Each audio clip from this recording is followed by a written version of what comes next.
Hello everyone, welcome to our channel define high. But आज का topic start करने से पहले अगर आप इस चैनल पर पहली बार आए हैं तो आप चैनल को सब्सक्राइब करें और उसके सामने वाले बेल आइकन को प्रेस करें।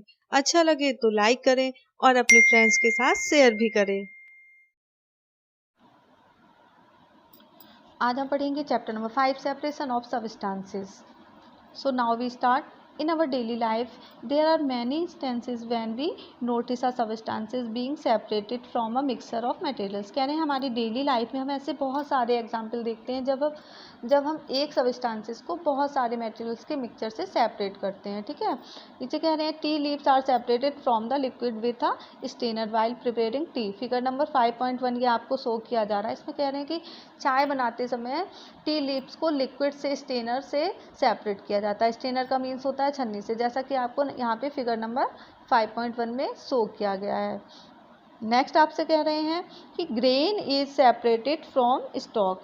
कह रहे हैं कि grain is separated from stalk while harvesting. Milk और curd is churn to separate the butter. As we learn in chapter 3 we gin cotton to separate its seed from the fibre. कह रहे हैं फसल कटने के बाद ग्रेन को stock से, स्टॉक का मीन्स होता है डंठल से, ठीक है, सेपरेट करते हैं। एंड बटर को सेपरेट करने के लिए दूध या दही को चर्न किया जाता है। चर्न का मतलब होता है मथना। ठीक है, जैसा कि आपको फिगर नंबर यहाँ पे ऊपर देखिए 5.2 में यहाँ पे शो किया गया है।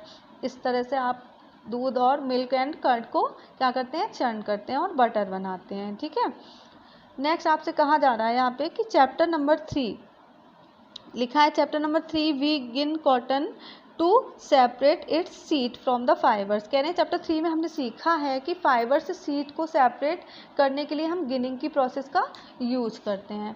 नेक्स्ट आपसे कह रहे हैं perhaps you might have eaten salted dalia और poha if you found that it had chillies in it you may have carefully taken them out before eating. कह रहे हैं कि आपने नमकीन दलिया या पोहा खाया होगा, ठीक है, और उसमें आपने चिली, मतलब आपको चिली भी दिखी होगी, तो खाने से पहले हम लोग क्या करते हैं कि उन्हें केयरफुली सेपरेट कर देते हैं। ओके, नेक्स्ट आपसे कह रहे हैं suppose you are given a basket containing mangoes and guavas and asked to separate them, what would you do? Pick out one kind and place them in separate container, right. कह रहे हैं कि suppose कीजिए कि एक basket में mango and guava हैं, ठीक है, और आपसे इन्हें सेपरेट करने के लिए कहा गया है, तो आप क्या करेंगे, इनके लिए आप एक प्रकार के फ्रूट्स को उठाकर किसी सेपरेट बर्तन में रख देंगे। ठीक है, क्या ये सही है? नेक्स्ट आपसे कह रहे हैं seems easy but what if the materials we want to separate are much smaller than mango और guava. Imagine you are given a glass of sand with salt mixed in it. Impossible even to think of separating salt from this mixture by picking out grains of sand by hand. कह रहे हैं कि ऐसा करना तो easy है कि mango और गुआवा को एक दूसरे से सेपरेट कर सकते हैं, बट अगर सेपरेट किए जाने वाले मटेरियल्स मैंगो एंड गुआवा की तुलना में बहुत छोटे हों तो उन्हें सेपरेट करने के लिए क्या करना होगा। सोचिए यदि आपको सैंड और सॉल्ट के मिक्सचर से भरा कोई गिलास दिया जाता है, ठीक है, तो मिक्सचर से सैंड के पार्टिकल्स को हाथ से बीन कर सेपरेट करना कैसा होगा, ये तो इम्पॉसिबल है। ठीक है, यहाँ पे यही कहा गया है। नेक्स्ट आती है आपकी एक्टिविटी 1। एक्टिविटी 1 में यहाँ पे देखिए क्या कह रहे हैं, नीचे एक टेबल दी हुई है एक्टिविटी 1 में, आप यहाँ पे ये देख सकते हैं। ठीक है, तो इसमें क्या कह रहे हैं कि टेबल 5.1 के कॉलम फर्स्ट में यानी कि दिस कॉलम में सेपरेशन के कुछ प्रोसेस दिए गए हैं। सेपरेट करने का पर्पस एंड कंपोनेंट्स को सेपरेट करने के वेज को कॉलम नंबर 2 एंड 3 में दिया गया है। कॉलम 2 एंड 3 में दी गई इन्फॉर्मेशन अव्यवस्थित हो गई है। नेक्स्ट आपसे कह रहे हैं process with its purpose and the way separated components are used. क्या आप प्रत्येक प्रोसेस का उसके purpose and the way separate component से मैच कर सकते हैं? We see that before we use a substances we need to separate harmful और non-useful substances that may be mixed with it. Sometimes we separate even useful component if we need to use them separately. कह रहे हैं कि हम देखते हैं कि किसी सब्सटेंसेस का यूज करने से पहले हमें उसमें जो मिक्स हार्मफुल मतलब हानिकारक और नॉन यूजफुल सब्सटेंसेस को सेपरेट करने की आवश्यकता होती है। सेपरेट किए जाने वाले सब्सटेंसेस के पार्टिकल्स डिफरेंट साइज और मटेरियल्स के हो सकते हैं। ठीक है, कह रहे हैं ये मैटर के जो 3 स्टेट जैसे कि सॉलिड, लिक्विड एंड गैस में से कोई भी हो सकते हैं, इसलिए हम सबस्टांसेस के ऐसे मिक्सचर को सेपरेट कैसे करते हैं जिनकी डिफरेंट प्रॉपर्टीज होती है। ठीक है, यहाँ तक आपको ये बताया गया है। नेक्स्ट आपका जो टॉपिक है वो है 5.1 मेथड ऑफ सेपरेशन। देखिए यहाँ पे क्या कह रहे हैं, we will discuss some simple method of separating substances that are mixed together. You may come across some of these methods being used in day-to-day activities। कह रहे हैं कि अब हम सबस्टांसेस के सेपरेशन की कुछ सिंपल मेथड को डिस्कस करेंगे। इसमें से कई मेथड का यूज आपने अपनी डे एक्टिविटीज़ में किया होगा। सबसे पहले जो हमारा मेथड है वो है हैंड पिकिंग। ओके, यहाँ पे आप देख सकते हैं। तो इसमें जो एक्टिविटी 2 है आप देखेंगे कि इसमें क्या कहा जा रहा है। एक्टिविटी 2 में आपसे कह रहे हैं being a packet of food grain purchase from a shop to the classroom, now separate the grains on a sheet of paper. Do you find only one kind of grain on the sheet of paper. ठीक है, यहाँ पे देखिए तो कह रहे हैं कि एक्टिविटी 2 में ये कहा जा रहा है कि आप शॉप से खरीदे गए ग्रेन का एक पैकेट क्लासरूम में लाइए। ठीक है, आप ग्रेन को पेपर की एक शीट पर या न्यूज़पेपर किसी पर भी आप फैलाइए। क्या आप पेपर पर एक ही प्रकार के ग्रेन्स पार्टिकल्स को पाते हैं? ठीक है, now are there piece of stone, husk, broken grain and particles of any other grains in it. Now remove with your hand the piece of stone, husk and other grains from it। ठीक है, this method of hand picking can be used for separating slightly larger size impurity like the piece of dirt, stone and husk from wheat, rice और pulses। देखिए क्या कह रहे हैं यहाँ पे कि क्या इसमें स्टोन के पीस, हस्क का मीन्स होता है भूसा, एंड टूटे हुए ग्रेन्स एंड पार्टिकल्स हैं। अब अपने हाथों से स्टोन के टुकड़े, भूसे यानी कि हस्क तथा अदर ग्रेन्स पार्टिकल को सेपरेट कीजिए। इस मेथड को हैंड पिकिंग मेथड कहते हैं। मतलब हाथ से जो ये चीज़ें सेपरेट की आपने, इसको हम लोग हैंड पिकिंग मेथड कहते हैं।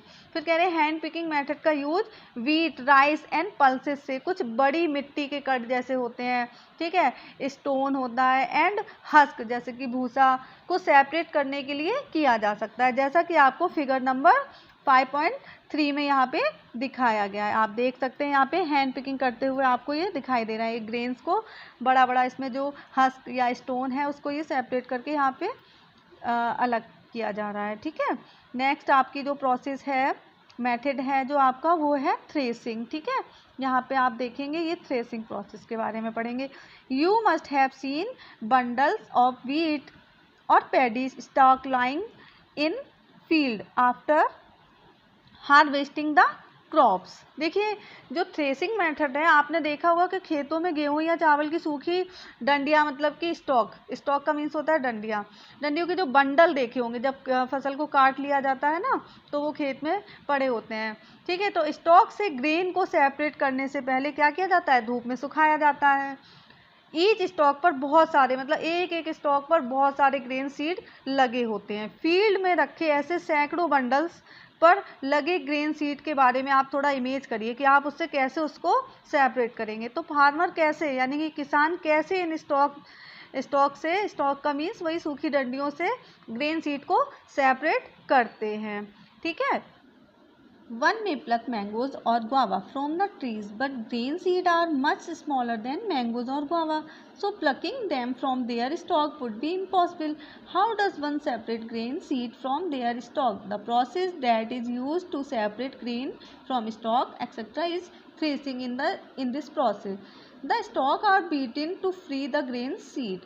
देखिए यहाँ पे क्या कह रहे हैं कि मैंगो एंड गुआवा को ट्री से तोड़ा जा सकता है, but grain seed mango and guava की तुलना में बहुत क्या होते हैं, छोटे होते हैं, इसलिए इनको इनकी स्टॉक का मतलब उस डंडियों से अलग करना यानी कि तोड़ना इम्पॉसिबल होगा। ग्रेन सीड को उनकी स्टॉक से कैसे सेपरेट किया जाता है, तो देखिए कैसे किया जाता है कि सूखे जो स्टॉक्स होते हैं उनसे ग्रेन सीड और ग्रेन को सेपरेट करने के लिए जिस मेथड का यूज़ करते हैं उसे हम कहते हैं थ्रेसिंग। ओके, इस मेथड में क्या किया जाता है, थ्रेसिंग के जो मेथड है उसमें क्या किया जाता है कि स्टॉक को पीट कर ग्रेन सीड को सेपरेट किया जाता है। ठीक है, जैसा कि आपको फिगर नंबर 5.4 में यहाँ देखिए नीचे शो किया जा रहा है, ये देख सकते हैं आप। ठीक है, ये पीट कर इसको अलग कर रहे हैं। तो कभी कभी क्या होता है कि ये काम हम लोग बुलक की हेल्प से भी करते हैं, ठीक है। और अगर ज़्यादा क्वांटिटी में ग्रेन सीड को स्टॉक से सेपरेट करने के लिए अब हम लोग क्या करते हैं, थ्रेसिंग मशीन का भी यूज करते हैं। नेक्स्ट आपका जो टॉपिक है, मेथड है सॉरी, वो है विनोइंग मेथड। ओके, ये देखिए यहाँ पे एक्टिविटी 3 आ गई है आपकी। इसमें देखिए क्या कह रहे हैं, make a mixture of dry sand with sawdust और powder dry leaves. Okay, next ऊपर बढ़ते हैं, देखिए क्या कह रहे हैं यहाँ पे, this mixer on a plate और अ न्यूज़पेपर। ठीक है, क्या कह रहे हैं यहाँ पे कि आपको क्या करना है कि ड्राई सैंड और सॉडस्ट का मीन्स होता है कि लकड़ी का बुरादा, ठीक है, and powder of dry leaves और सूखी पत्तियों का पाउडर, ठीक है, इसका एक मिक्सर बनाइए और इस मिक्सर को क्या करना है, किसी प्लेट या न्यूज़पेपर के ऊपर रखिए।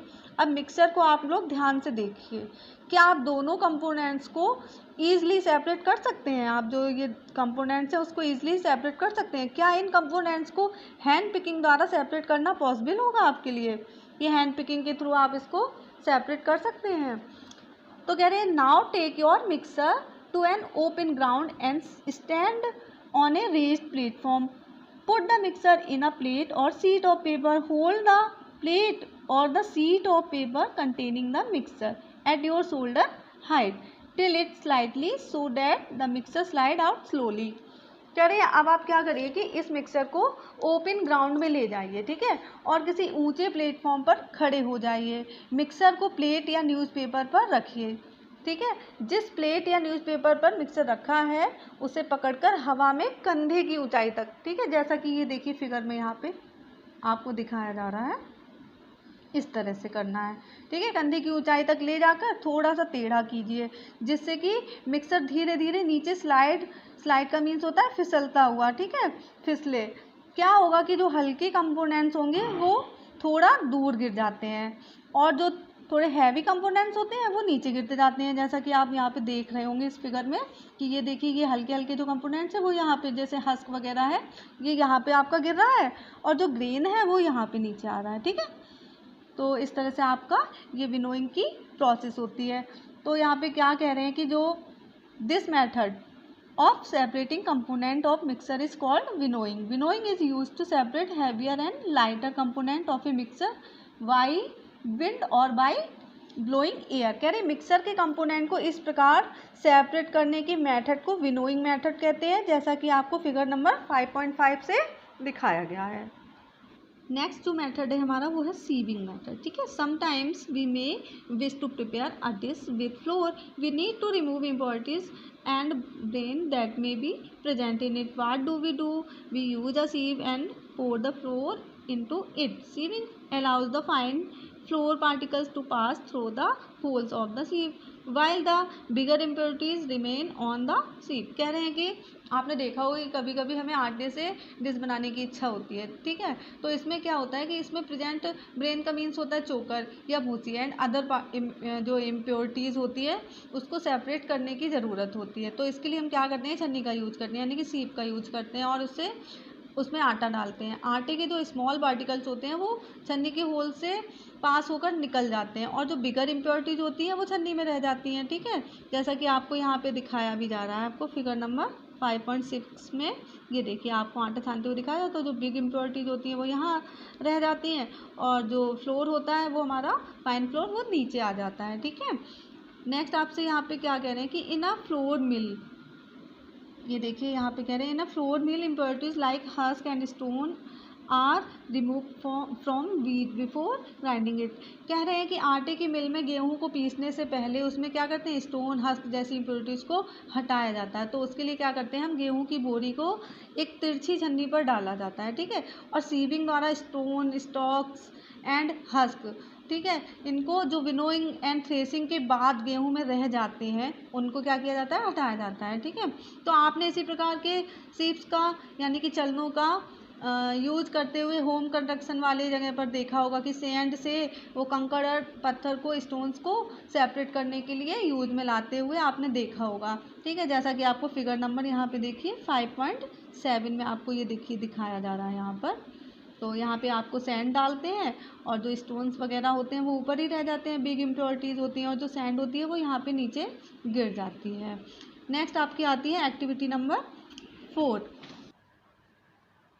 एक्टिविटी 4 में कह रहे हैं bring a sieve and a small quantity of flour from home to the class. Sieve the flour to separate any impurities in it. Now make a fine powder of chalk pieces and mix it with the flour. Can we separate the flour and the powder chalk by sieving? Sieving is used when components of a mixer have different sizes. कह रहे हैं activity 4 में कि classroom में एक छन्नी लाइए और थोड़ा सा आटा लाइए। अब सीविंग द्वारा आटे से इम्प्योरिटीज़ को सेपरेट कीजिए। अब चॉक का ना जो पाउडर है उसको बनाइए, पीस कर फाइन पाउडर उसको बनाना है और उसको आटे के साथ मिक्स कर दीजिए। इस मिक्सचर को छानिए। क्या हम सीविंग मेथड से चॉक पाउडर एंड आटे को सेपरेट कर सकते हैं? यहाँ पे ये बताया जा रहा है कि सीविंग मेथड का यूज मिक्सर के दो ऐसे कंपोनेंट जिनके साइजेस में डिफरेंस होता है को सेपरेट करने के लिए किया जाता है। नाउ हमारा जो नेक्स्ट टॉपिक है वो है सेडिमेंटेशन, डिकेंटेशन एंड फिल्ट्रेशन। यहाँ पे कह रहे हैं sometime it may not be possible to separate component of a mixture by winnowing and hand picking. For example, there may be lighter impurities like dust or soil particles in rice or pulses. How are such impurities separate from rice or pulses before cooking? तो यहाँ पे क्या कहा जा रहा है कि कभी कभी मिक्सर के कंपोनेंट को विनोइंग एंड हैंड पिकिंग से सेपरेट करना पॉसिबल नहीं होता है। एग्जाम्पल के लिए क्या कहा जा रहा है कि राइस एंड पल्सेस में डस्ट और सॉइल पार्टिकल जैसे कि लाइटर इम्प्योरिटीज़ हो सकती हैं। राइस एंड पल्सेस को पकाने से पहले इस प्रकार की इम्प्योरिटीज़ को कैसे सेपरेट करते हैं? देन आपसे यहाँ पे क्या कहा जा रहा है कि राइस और pulses are usually washed before cooking. When you add water to these the impurities like dust particles, यहाँ पेज नीचे करते हैं और लिखा है फिर get separated these impurities go into water. Now what will sink to the bottom of the vessels? Rice or dust? Why have you seen that the vessel is titled to pour out the dirty water? देखिए यहाँ पे क्या कह रहे हैं, जब हम लोग दाल और चावल को पकाते हैं तो हम पकाने से पहले चावल को या दालों को वाटर में धोते हैं। ठीक है, जब आप चावल या दाल में वाटर डालते हैं तो उन पे जो चिपकी हुई इम्प्योरिटीज़ होती है जैसे कि डस्ट पार्टिकल, ये क्या होते हैं, सेपरेट हो जाते हैं और ये इम्प्योरिटीज़ वाटर के साथ मिक्स हो जाती है। और जब हम बर्तन को थोड़ा सा टेढ़ा करते हैं तो वाटर को बाहर निकाल देते हैं टेढ़ा करके। नेक्स्ट लिखा हुआ है when the heavier component in a mixture settle after water is added to it, the process is called sedimentation. When the water along with the dust is removed, the process is called decantation. देखिए अब यहाँ पे क्या कह रहे हैं कि mixer में वाटर मिलाने पर हैवियर कंपोनेंट के नीचे बॉटम में सेटल का मतलब बैठ जाने की प्रोसेस को सेडिमेंटेशन कहते हैं। और जब बर्तन को टेढ़ा करके हम गंदे पानी को हमने निकाल दिया और उसके साथ डस्ट पार्टिकल भी निकल गए तो इस प्रोसेस को क्या कहते हैं, डिकेंटेशन कहते हैं। ठीक है, जैसा कि आपको फिगर नंबर 5.8 में दिखाया गया है। नेम अब नीचे यहाँ पे क्या कह रहे हैं कि आइए हम कुछ ऐसे मिक्सर का पता लगाएंगे जिनमें कंपोनेंट को सेडिमेंटेशन एंड डिकेंटेशन प्रोसेस के द्वारा सेपरेट किया जा सकता है।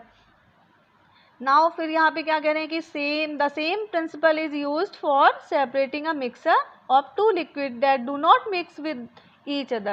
For example, oil and water from their mixture can be separated by this process if a mixture of such liquid is allowed to stand for some time. देखिए यहाँ पे कह रहे हैं कि सेम प्रिंसिपल का यूज़ मिक्सर को ऐसे टू लिक्विड से को सेपरेट करने में यूज किया जाता है जो आपस में मिक्स नहीं होते हैं। तो एग्जाम्पल के लिए इन्होंने क्या बताया कि ऑयल एंड वाटर को उनके मिक्सर से इसी प्रोसेस से सेपरेट किया जाता है।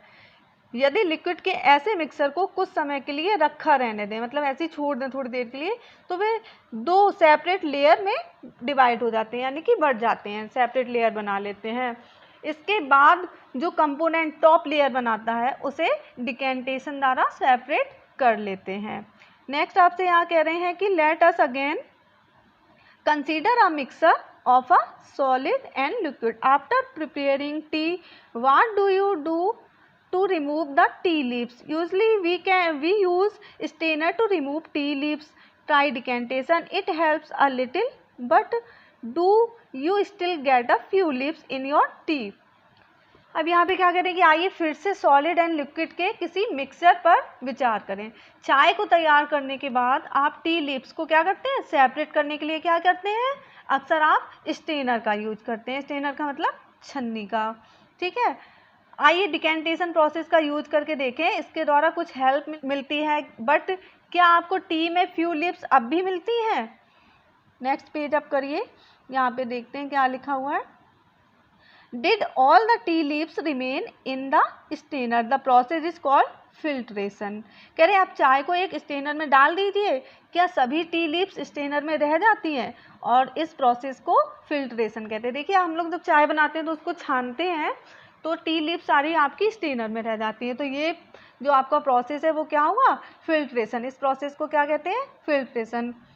अब कह रहे हैं कि आप सोचिए कि चाय से टी लीव्स को सेपरेट करने के लिए डिकेंटेशन और फिल्ट्रेशन में से कौन सी प्रोसेस अच्छी है।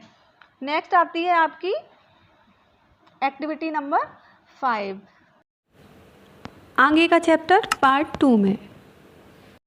Thanks for watching video. Please subscribe my channel.